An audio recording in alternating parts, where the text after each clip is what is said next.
salaamullaahi calaykum waraxmatullaahi tacaalaa wabarakaatu daawadayaal saaxiibayaal ku soo dhowaada barnaamijkeennii ciyaaraha oo aan ku qaadaa dhigi doonno qodobo aad u xiiso badan waxaana ka qayb noqon doona Manchester United oo shaqada ka eryaysa tababaraha reer Norway ee Ole xilli ay u dhaqaaqayso tababare 11 bilood ka hor laga eryay Tottenham.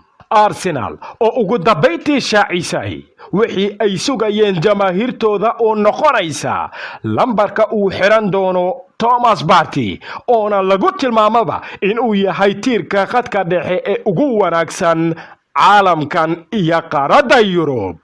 Real Madrid iyadana rikoor cajiib ah ayay ka dhigtay suuqyada ciyaartooyda ee xagaygan. Sidoo kale barnaamijkeena waxaan ku qaadaa dhigi doonaa xogag ka dahsoon oo waxa qayb ka noqon doona Gianluigi Buffon waxay saaxiibo ahaayeen aabaha Federico Chiesa, haddana waxay ka wada tirsan yihiin Juventus. waqtigoodii Parma ee Enrique Chiesa iyo Gianluigi Buffon wax waliba oo ku qotamay saaxiibadooda iyo waxyaabo badan oo aadan ka ogeyn ayaan kula wadaagi doonaa oo adigaba ka yaabin doona. iyo James Rodriguez farqiga u dhaxeeya xilli ciyaareedkii dhawaan soo idlaaday uu ku qaatay Real Madrid iyo kiisa haatan Everton oo sidoo kaleeto noqon doonaba wax ka soo reebi doona dhabanahays. isbarbardhig ayaan ku samayn doonaa oo dhanka kubad abuurista, caawista iyo weliba dhalinta intaba ku qotanta. ugu horeyn marnaba hanaga iloobin inaad like saarto muuqaalkan oo waa noo dhiirigelin, waadna ku mahadsan tahay daawashada muuqaalkan. haddii aad nagu cusub tahayna subscribe dhaho janaalkeenna adigoo riixaya calaamada gambaleelka si aad u noqoto daawadaha ugu horeeya ee muuqaaladeenna.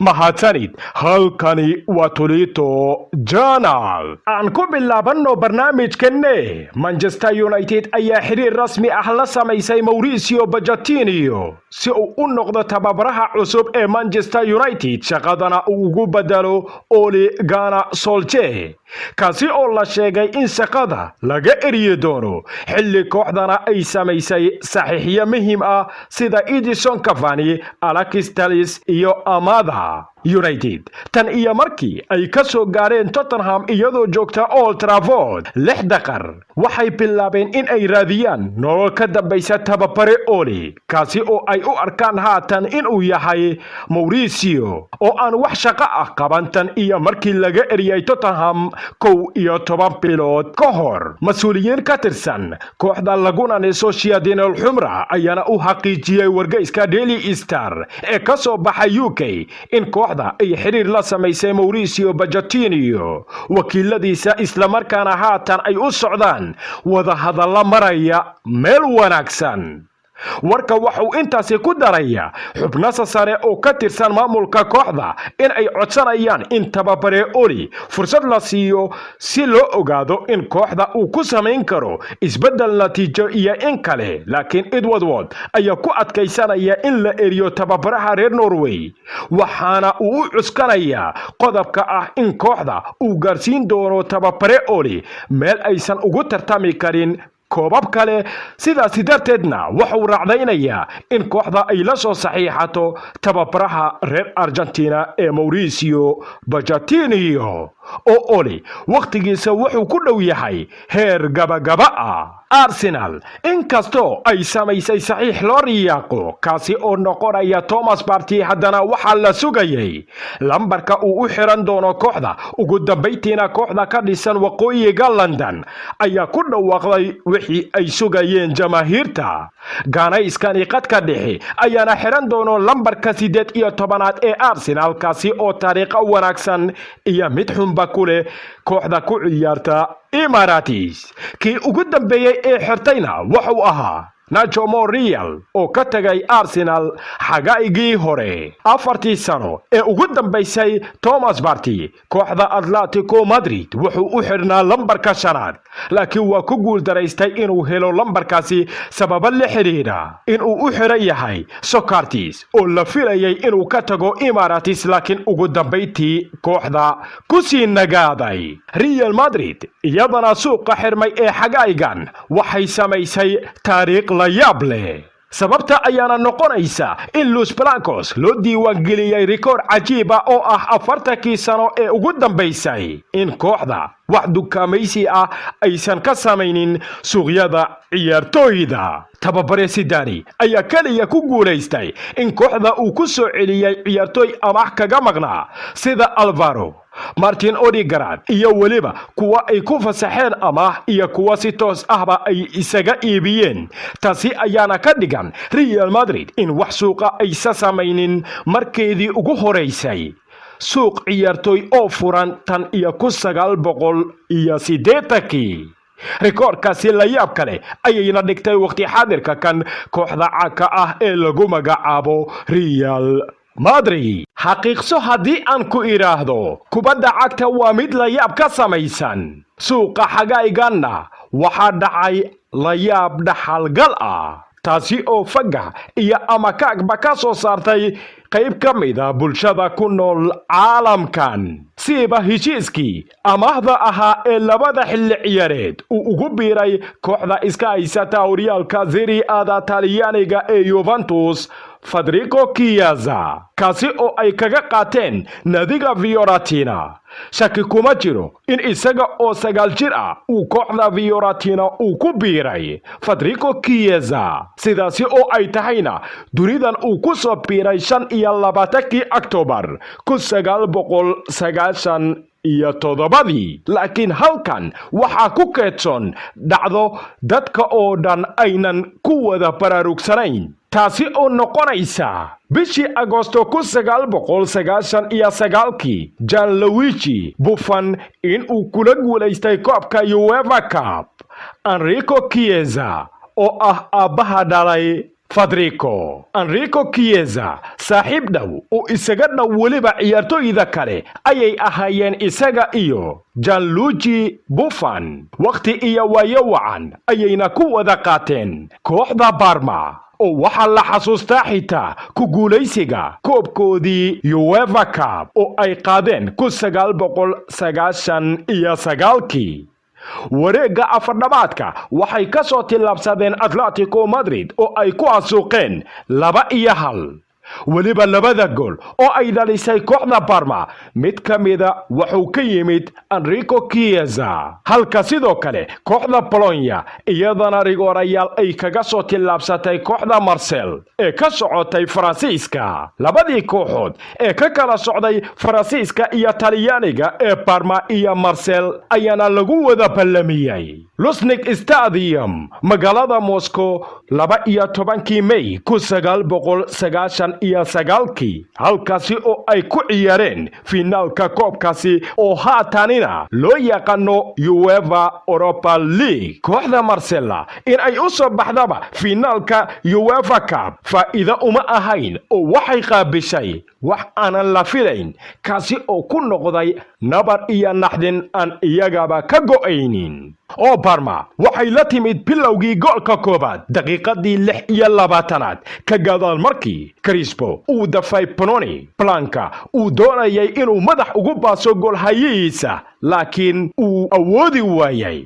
si hagaagsan buuna ugu shubay Crespo oo waqtigaasi ahaa laacib yar oo u soo kacaya caalamkan.